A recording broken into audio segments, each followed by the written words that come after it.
Hello दोस्तों, स्वागत है आपका मेरे YouTube चैनल परीक्षा प्लान में। तो कैसे हैं आप लोग? आई होप अच्छे होंगे। तो जैसा कि आप लोगों को पता है कि साइंस को NCERT से पढ़ रहे हैं, तो क्लास 7th की बुक शुरू हो गई है। एक चैप्टर पढ़ भी गया है, ये दूसरा चैप्टर है प्राणियों में पोषण। इसके पहले जो लेसन पढ़ा था उसमें पादपों में पोषण के बारे में पढ़ा था, आज प्राणियों में पोषण के बारे में पढ़ेंगे। तो चलिए वीडियो को शुरू करते हैं। वीडियो देखने के बाद यदि आपको अच्छा लगे तो वीडियो को लाइक ज़रूर कर दीजिएगा, और यदि आप नए हैं तो चैनल को सब्सक्राइब कर लीजिएगा। तो चलिए शुरू करते हैं आज के वीडियो को। लिखा है, आपने अध्याय 1 में पढ़ा कि पादप यानी पौधे अपना भोजन प्रकाश संश्लेषण द्वारा स्वयं बना सकते हैं, परंतु प्राणी जंतु ऐसा नहीं कर सकते। प्राणी अपना भोजन प्रत्यक्ष अथवा परोक्ष रूप से पौधों से प्राप्त करते हैं। कुछ प्राणी सीधे ही पौधों का भक्षण करते हैं, जबकि कई अन्य उन जंतुओं को अपना आहार बनाते हैं जो पौधे खाते हैं। कुछ जंतु पौधों एवं जंतु दोनों को खा जाते हैं। याद रखिए कि मानव सहित सभी जीवों को वृद्धि करने के लिए, शरीर को स्वस्थ रखने एवं गतिशील बनाए रखने के लिए खाद्य पदार्थों की आवश्यकता होती है। प्राणियों के पोषण में पोषक तत्वों की आवश्यकता, आहार के अंतर्ग्रहण की विधि और शरीर में इसके उपयोग की विधि सन्निहित यानी सम्मिलित होती है। तो जीव जंतु जो होते हैं प्रत्यक्ष अथवा परोक्ष रूप से पादपों पर ही निर्भर होते हैं। ये कुछ जंतु ऐसे होते हैं सीधे पादपों को ही खा जाते हैं, जबकि कुछ ऐसे होते हैं उन जंतुओं को खाते हैं जो पादपों को खाते हैं। तो ये क्रम है, लेकिन प्रत्यक्ष या परोक्ष रूप से जो भी जंतु या प्राणी है वह पादपों पर ही निर्भर है अपने पोषण के लिए। आगे लिखा है, कार्बोहाइड्रेट जैसे कुछ संघटक जटिल पदार्थ हैं। अनेक जंतु इन जटिल पदार्थों का उपयोग सीधे इसी रूप में नहीं कर सकते, अतः उन्हें सरल पदार्थों में बदलना आवश्यक है, जैसा कि निम्न आरेख द्वारा दिखाया गया है। जटिल खाद्य पदार्थों का सरल पदार्थों में परिवर्तित या टूटना विखंडन कहलाता है, तथा इस प्रक्रम को पाचन कहते हैं। यानी कि जो जटिल पदार्थ होते हैं उनका सरल अणुओं में टूटना विखंडन कहलाता है, और इस प्रक्रम को पाचन कहते हैं। तो ये याद रखिएगा। आगे अब लिखा है, खाद्य अंतर्ग्रहण की विधियां। तो खाद्य अंतर्ग्रहण की जो विधियां हैं विभिन्न जीवों में भिन्न भिन्न होती हैं, तो उन्हीं के बारे में बताया गया है। लिखा है, मधुमक्खी एवं मरमर पक्षी पौधों का मकरंद चूसते हैं। मानव एवं कुछ अन्य जंतुओं में शिशु माँ का दूध पीते हैं। अजगर जैसे सर्प वंश के प्राणी अपने शिकार को समूचा ही निगल जाते हैं। कुछ जलीय प्राणी अपने आसपास पानी में तैरते हुए खाद्य कणों को छानकर उनका भक्षण करते हैं। तो सभी के अंतर्ग्रहण की विधियां भिन्न भिन्न हैं। मानव और जंतु क्या करते हैं, इनके जो शिशु होते हैं अपनी माँ का दूध पीते हैं। मधुमक्खी और हमिंग बर्ड पौधों का मकरंद चूसते हैं। और जो अजगर वंश के जो प्राणी होते हैं ये क्या करते हैं, अपने शिकार को पूरा ही निगल जाते हैं, चबाते नहीं हैं। अब यहाँ देख लीजिए, एक महत्वपूर्ण तथ्य लिखा है और ये प्रश्न पूछा गया है। बिल्कुल यही लाइनें छपी हुई थी, और जब ये प्रश्न आया था, मैंने प्रीवियस ईयर के पेपर जब पढ़ाए हैं तो उनमें जब ये वाला प्रश्न आया तो मैंने ये उसमें दिखाया था कि ये प्रश्न कहाँ से पूछा गया है। तो यहाँ आप देख सकते हैं, लिखा है, स्टार फिश यानी तारा मछली कैल्शियम कार्बोनेट के कठोर कवच वाले जंतुओं का आहार करती है। कवच खोलने के बाद यह अपने मुख से अपना आमाशय बाहर निकालती है तथा जंतु के कोमल भागों को खाती है। आमाशय वापस शरीर में चला जाता है तथा आहार धीरे धीरे पचता है। तो उसमें पूछा गया था, ऐसा कौन सा जंतु है जो अपने मुख से अपना आमाशय बाहर निकाल लेता है और जंतु के कोमल भागों को खा लेता है, उसके बाद आमाशय वापस शरीर में चला जाता है। तो आप लोगों को याद रखना है वह स्टार फिश है, यानी तारा मछली। अब लिखा है, मानव में पाचन। तो मानव में पाचन किस तरीके से होता है इसके बारे में पढ़ेंगे। इससे आपको 1 या 2 प्रश्न मिलेंगे, तो ध्यान से समझते चलिएगा। लिखा है, हम अपने मुख द्वारा भोजन का अंतर्ग्रहण करते हैं, इसे पचाते हैं तथा फिर उसका उपयोग करते हैं। आहार का बिना पचा भाग मल के रूप में निष्कासित किया जाता है। क्या आपने कभी यह जानने का प्रयास किया है कि शरीर के अंदर भोजन का क्या होता है? भोजन एक सतत नली से गुजरता है जो मुख गुहिका से प्रारंभ होकर गुदा तक जाती है। इस नली को विभिन्न भागों में बांट सकते हैं।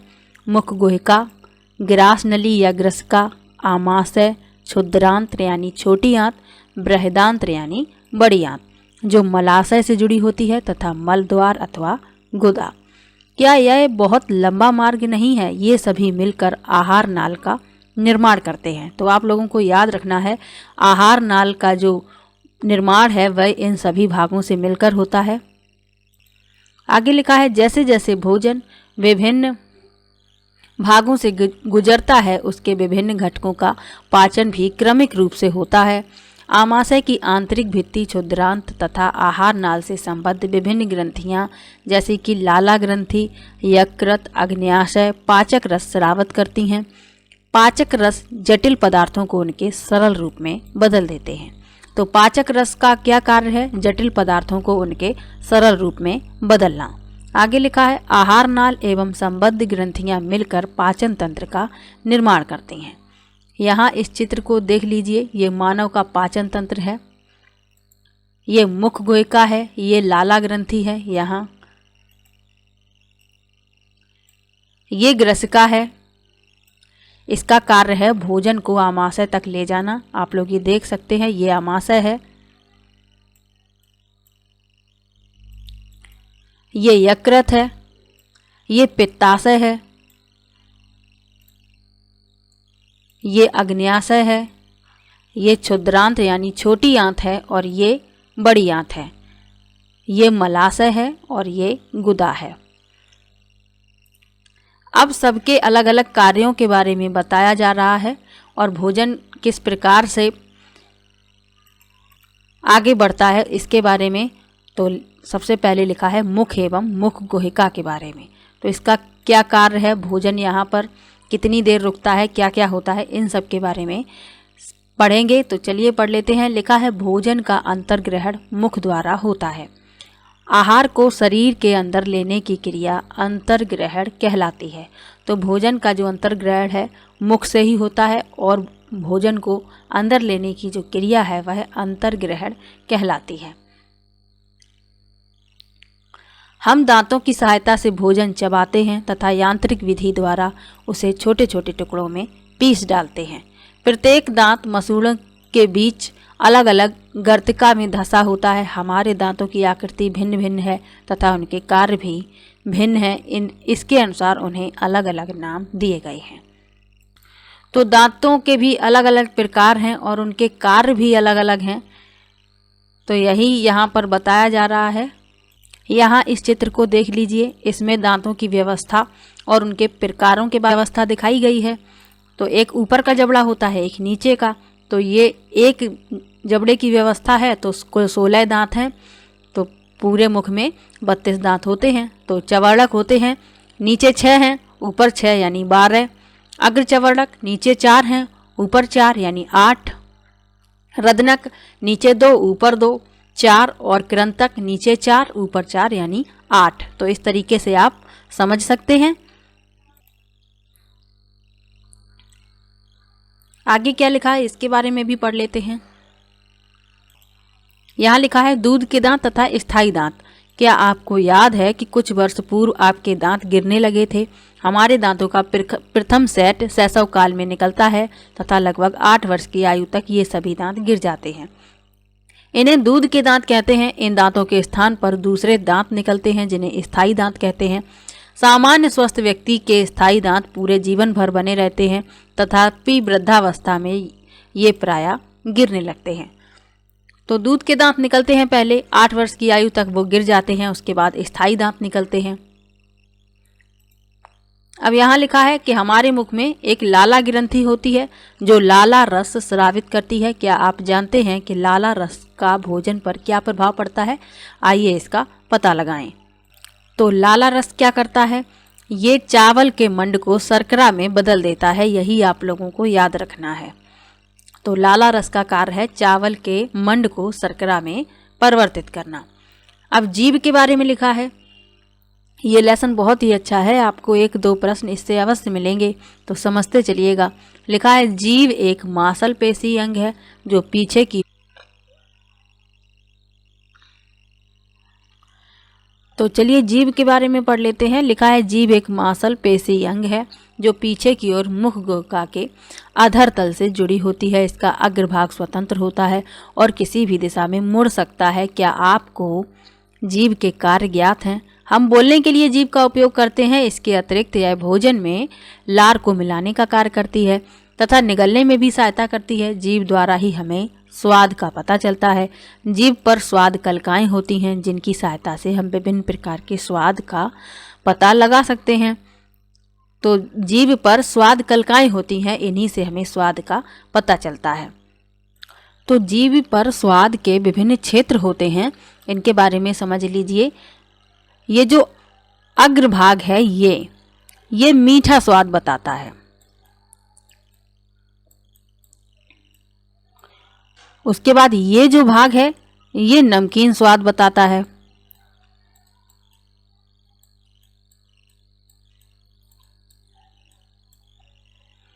ये भाग खट्टा स्वाद बताता है और ये भाग जो है कड़वा स्वाद बताता है।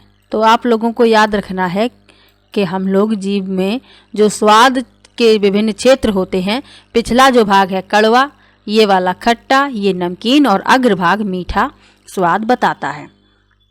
तो जीभ के बारे में जान लिया, दांतों के बारे में जान लिया।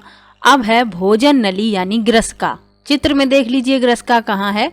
जहाँ पाचन तंत्र का चित्र दिखाया था वहाँ पर ये है ग्रसिका। तो इसके कार्यों के बारे में पढ़ लेते हैं। इससे आपको एक प्रश्न मिल सकता है, पूछा भी गया है पहले।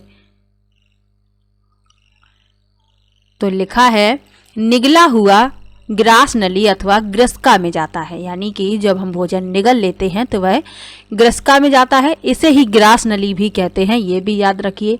ग्रसिका गले एवं वक्ष से होती हुई जाती है। ग्रसिका की भित्ति संकुचन से भोजन नीचे की ओर सरकता है, यानी इस जो ग्रसिका है यानी ग्रास नली, इसमें संकुचन होता है। तो ये संकुचन क्या करता है? भोजन को नीचे की ओर धकेलता है। वास्तव में संपूर्ण आहार नाल संकुचित होती रहती है तथा यह गति भोजन को नीचे की ओर धकेलती रहती है। कभी कभी हमारा आमाशय खाए हुए भोजन को स्वीकार नहीं करता, फलस्वरूप वमन द्वारा उसे बाहर निकाल दिया जाता है। ऐसी घटना याद कीजिए जब भोजन के बाद आपने वमन किया हो या इसके कारण के विषय में सोचिए। वमन यानी कभी कभी हम लोग कुछ ऐसा खा लेते हैं कि वो आमाशय में स्वीकार नहीं किया जाता, तो हमें उल्टी हो जाती है और वो भोजन बाहर निकल जाता है। तो यही वमन होता है। तो ग्रसिका क्या करती है? ये भोजन है, इसमें संकुचन होता रहता है और भोजन नीचे की तरफ आता है और आमाशय में जाता है। अब आमाशय के बारे में जानेंगे कि भोजन जो है आमाशय में जाता है, फिर इसका क्या होता है इसके बारे में, यानी कि आमाशय के। तो चलिए आमाशय के बारे में जान लेते हैं। लिखा है आमाशय मोटी भित्ति वाली एक थैलीनुमा संरचना है। यह चपटा एवं जे की आकृति का होता है। इंग्लिश का जो जे होता है उसी की आकृति होती है इसकी, आप इस चित्र में भी देख सकते हैं। आगे लिखा है तथा आहार नाल का सबसे चौड़ा भाग है। यह एक ओर ग्रसिका से खाद्य प्राप्त करता है तथा दूसरी ओर क्षुद्रांत में खुलता है। क्षुद्रांत यानी छोटी आंत। आगे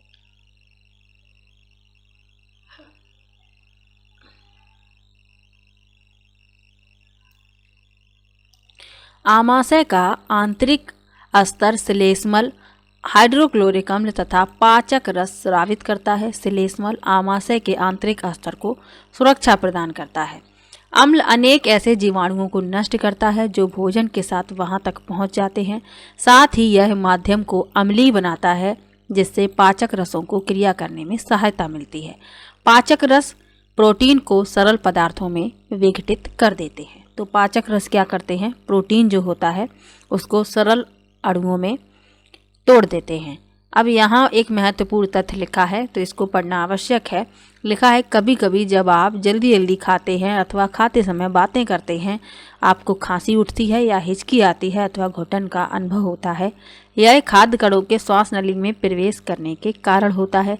श्वास नली नासिका से आने वाली वायु को फेफड़ों तक ले जाती है। यह ग्रसिका के साथ साथ चलती है, परंतु ग्रसनी में वायु एवं भोजन मार्ग एक ही होते हैं। फिर भोजन को श्वास नली में प्रवेश करने से किस प्रकार रोका जाता है? भोजन निगलने के समय एक मांसल रचना वाल्व का कार्य करती है, जो श्वास नली को ढक लेती है तथा भोजन को ग्रसनी में भेज देता है। संयोगवश यदि भोजन के कण श्वास नली में प्रवेश कर जाते हैं तो हमें घुटन का अनुभव होता है तथा हिचकी आती है या खांसी उठती है। तो ऐसा होता है, सभी के साथ अक्सर हो जाता है। तो ये जो वाल्व होता है जिसके बारे में ये अभी बताया है, तो इसे एपिग्लॉटिस कहते हैं। इसका नाम याद रखिएगा। जो भोजन निगलते समय क्या करता है कि यह श्वास नली के द्वार को ढक लेता है। तो इससे क्या होता है, भोजन श्वास नली में नहीं जाता है, तो इसे एपिग्लॉटिस कहते हैं। इसका नाम आप लोगों को याद रखना है। अब पढ़ेंगे क्षुद्रांत्र यानी छोटी आंत के बारे में। ग्रसिका के बारे में पढ़ लिया, आमाशय के बारे में पढ़ लिया। अब क्षुद्रांत के बारे में पढ़ लेते हैं। तो चलिए पढ़ते हैं। लिखा है, क्षुद्रांत लगभग 7.5 मीटर लंबी अत्यधिक कुंडलित नली है। यह यकृत एवं अग्नाशय से स्राव प्राप्त करती है। इसके अतिरिक्त इसकी भित्ति से भी कुछ रस स्रावित होते हैं। अब यहाँ यकृत के बारे में लिखा है। यकृत गहरे लाल भूरे रंग की ग्रंथि है, जो उदर के ऊपरी भाग में दाहिनी ओर अवस्थित होती है। यह शरीर की सबसे बड़ी ग्रंथि है। प्रश्न पूछा जाता है कि मानव शरीर की सबसे बड़ी ग्रंथि कौन है? तो आपको याद रखना है यकृत। यह पित्त रस स्रावित करती है, जो एक थैली में संग्रहित होता है। इसे पित्ताशय कहते हैं। पित्त रस वसा के पाचन में महत्वपूर्ण भूमिका निभाता है। प्रश्न पूछा जाता है कि पित्त रस का श्रावण कहाँ से होता है? तो इसे यकृत स्रावित करता है। और ये इकट्ठा कहाँ होता है? ये होता है पित्ताशय में इकट्ठा। दोनों बातें अंतर याद रखिए। यदि प्रश्न पूछा जाए कि पित्त रस का श्रावण कहाँ से होता है, तो पित्ताशय को मत टिक कीजिएगा, क्योंकि पित्त रस यकृत से स्रावित होता है। अब अग्न्याशय के बारे में लिखा है। अग्न्याशय हल्के पीले रंग की बड़ी ग्रंथि है, जो आमाशय के ठीक नीचे स्थित है। चित्र में देख लीजिए, अभी बताया भी था। ये है अग्न्याशय। ये अग्न्याशयिक रस कार्बोहाइड्रेट्स एवं प्रोटीन पर क्रिया करता है तथा इनको उनके सरल रूप में परिवर्तित कर देता है। आंशिक रूप से पचा भोजन अब क्षुद्रांत के निचले भाग में पहुंचता है, जहां आंत रस पाचन क्रिया को पूर्ण कर देता है। कार्बोहाइड्रेट सरल शर्करा जैसे कि ग्लूकोज में परिवर्तित हो जाते हैं। वसा अम्ल एवं ग्लिसरॉल में तथा प्रोटीन एमिनो अम्ल में परिवर्तित हो जाती हैं। तो आपको क्या याद रखना है यहाँ से? कार्बोहाइड्रेट जो है वह सरल शर्करा में परिवर्तित हो जाता है, वसा वसी अम्ल और ग्लिसरॉल में, और प्रोटीन एमिनो अम्ल में। ये सब कहाँ पे होता है? अग्न्याशय में। तो अग्न्याशय के बारे में पढ़ लिया। अब यहाँ पर एक महत्वपूर्ण घटना लिखी हुई है, इसको पढ़ना आवश्यक है। लिखा है, एक विलक्षण दुर्घटना द्वारा आमाशय की कार्य प्रणाली की खोज हुई। सन 1822 ईस्वी में एलेक्सिस सेंट मार्टिन नामक व्यक्ति गोली लगने के कारण बुरी तरह से घायल हुआ। गोली से वक्ष क्षतिग्रस्त हो गया तथा आमाशय में एक छिद्र हो गया। उसे विलियम ब्यूमॉन्ट नामक अमेरिकी सैनिक चिकित्सक के पास ले जाया गया। चिकित्सक ने उसकी जान तो बचा ली, परंतु वह आमाशय का छिद्र भली भांति बंद न कर सका तथा उसने छिद्र को पट्टी से ढक दिया। ब्यूमॉन्ट को छिद्र में से आमाशय के अंदर झांकने का दुर्लभ अवसर प्राप्त हुआ। उसने कुछ रोचक प्रेक्षण किए। ब्यूमॉन्ट ने देखा कि आमाशय भोजन का मंथन कर रहा है। इसकी भित्ति से तरल स्रावित हो रहा है, जो भोजन को पचा सकता था। उसने यह भी देखा कि आमाशय क्षुद्रांत में तभी खुलता है जब आमाशय में भोजन का पाचन पूरा हो जाता है। तो इस तरीके से आमाशय की कार्य प्रणाली की खोज की गई। इसके बारे में यहाँ लिखा हुआ है। अब क्षुद्रांत में अवशोषण होता है, इसके बारे में पढ़ लेते हैं। क्षुद्रांत यानी छोटी आंत। तो लिखा है, पचा हुआ भोजन अवशोषित होकर क्षुद्रांत की भित्ति में स्थित रुधिर वाहिकाओं में चला जाता है। इस प्रक्रम को अवशोषण कहते हैं। क्षुद्रांत की आंतरिक भित्ति पर अंगुली के समान उभरी हुई संरचनाएं होती हैं, जिन्हें दीर्घरोम अथवा रसांकुर कहते हैं। प्रश्न पूछा जाता है कि रसांकुर किसे कहते हैं? तो क्षुद्रांत की आंतरिक भित्ति पर अंगुली के समान जो उभरी हुई संरचनाएं होती हैं, उन्हें दीर्घरोम अथवा रसांकुर कहते हैं। क्या आप अनुमान लगा सकते हैं कि दीर्घरोम की आंत्र में क्या भूमिका है? दीर्घरोम पचे हुए भोजन के अवशोषण हेतु तल क्षेत्र बढ़ा देते हैं। प्रत्येक दीर्घरोम में सूक्ष्म रुधिर वाहिकाओं का जाल फैला रहता है। दीर्घरोम की सतह से पचे हुए भोजन का अवशोषण होता है तथा यह रुधिर वाहिकाओं में चला जाता है। अवशोषित पदार्थों का स्थानांतरण रुधिर वाहिकाओं द्वारा शरीर के विभिन्न भागों तक होता है तथा उनका उपयोग जटिल पदार्थों को बनाने में किया जाता है। इस प्रक्रम को स्वांगीकरण कहते हैं। कोशिकाओं में उपस्थित ग्लूकोज का विघटन भोजन का वह भाग जिसका पाचन नहीं हो पाता अथवा अवशोषण नहीं होता बृहदांत्र में भेज दिया जाता है। तो भोजन का कुछ भाग ऐसा भी है जिसका पाचन नहीं हो पाता है और अवशोषण भी नहीं होता है, तो उसको बृहदांत्र यानी बड़ी आंत में भेज दिया जाता है। अब बड़ी आंत के कार्यों को पढ़ लेते हैं।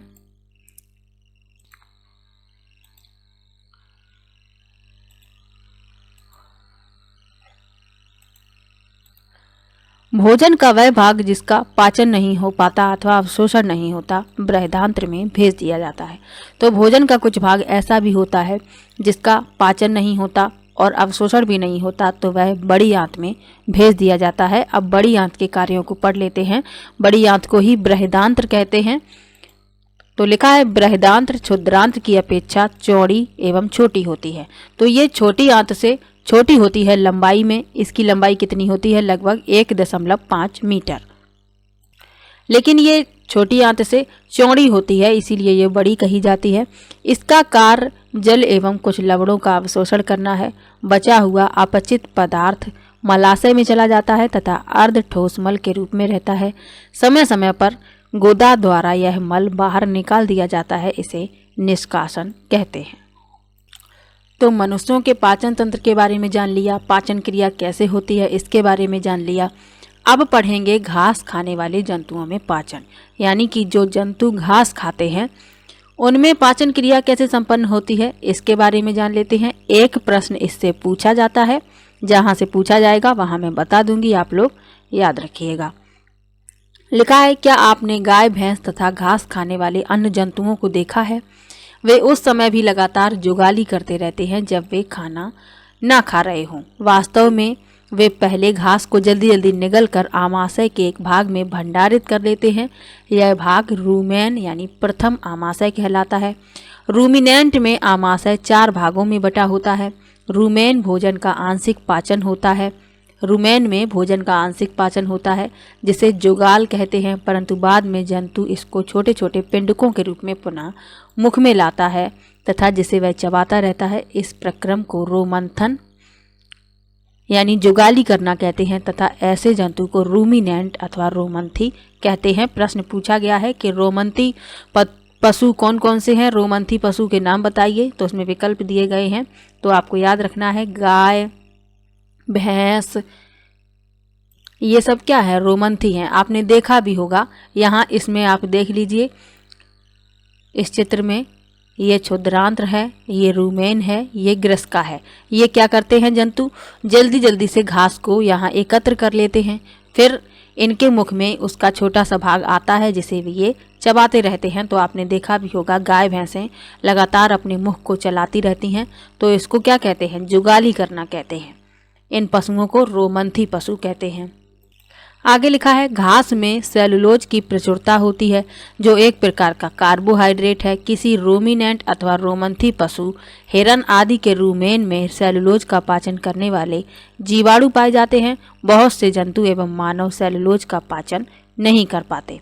तो मानव जो है वह सेलुलोज का पाचन नहीं कर पाते हैं और बहुत से जंतु भी ऐसे होते हैं जो सेलुलोज का पाचन नहीं कर पाते। आगे लिखा है, जानवरों जैसे घोड़ा, खरगोश आदि में क्षुद्रांत्र एवं बृहदांत्र के बीच एक थैलीनुमा बड़ी संरचना होती है जिसे अंधनाल कहते हैं।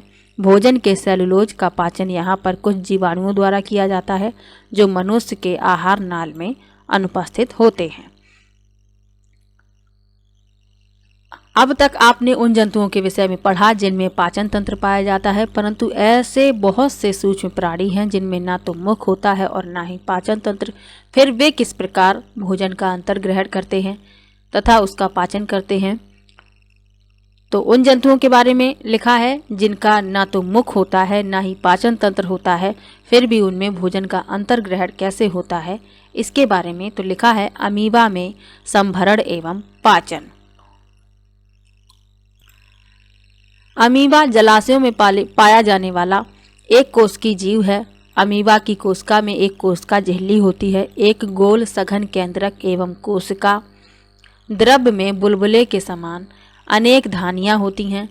अमीबा निरंतर अपनी आकृति एवं स्थिति बदलता रहता है। यह एक अथवा अधिक अंगुली के समान प्रवर्ध निकालता रहता है, जिन्हें पादाप यानी कृत्रिम पाँव कहते हैं, जो इन्हें गति देने एवं भोजन पकड़ने में सहायता करते हैं।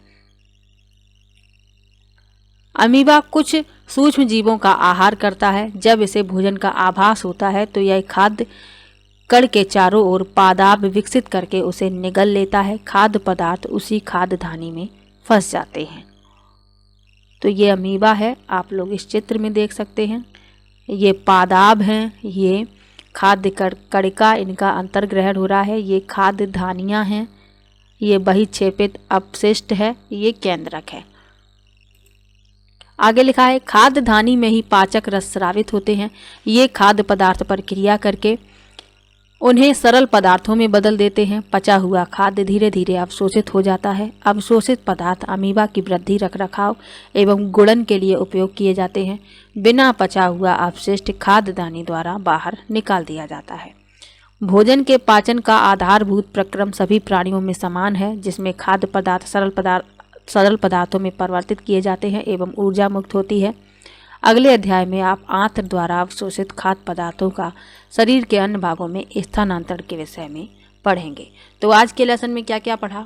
मानव में पाचन किस प्रकार होता है, जंतुओं में किस प्रकार पाचन होता है। तो इसमें जो प्रश्न बनते हैं, गृहस्का से प्रश्न पूछा जाता है, आमाशय से प्रश्न पूछा जाता है। गृहस्का का कार्य है भोजन को आमाशय तक ले जाना। इसके अलावा आमाशय में भोजन का मंथन होता है। यकृत जो होता है पित्त रस का स्रावण करता है और ये पित्त रस पित्ताशय में एकत्रित हो जाता है। तो ये सब महत्वपूर्ण तथ्य थे, जहाँ जहाँ से प्रश्न बनते हैं वहाँ बता दिया। रोमंथी पशु आपको याद रखने हैं, गाय, भैंस, हिरन, ये रोमंथी पशु हैं, इनसे भी प्रश्न पूछा जाता है। तो ये सब महत्वपूर्ण तथ्य याद रखिएगा। तो आज का ये लेसन यहीं पर समाप्त होता है। मिलते हैं नेक्स्ट वीडियो में नेक्स्ट लेसन के साथ। इसके अलावा प्रीवियस ईयर के प्रश्न वाली वीडियो भी देखते रहिए, आपको बहुत हेल्प मिलेगी। और किसी भी प्रश्न में डाउट हो तो कृपया कमेंट बॉक्स में अवश्य लिखिएगा। मिलते हैं नेक्स्ट वीडियो में। तो वीडियो कैसा लगा कमेंट बॉक्स में ज़रूर बताइएगा। वीडियो को लाइक कीजिए, शेयर कीजिए और चैनल को सब्सक्राइब कर लीजिए। मिलते हैं नेक्स्ट वीडियो में, तब तक के लिए बाय बाय।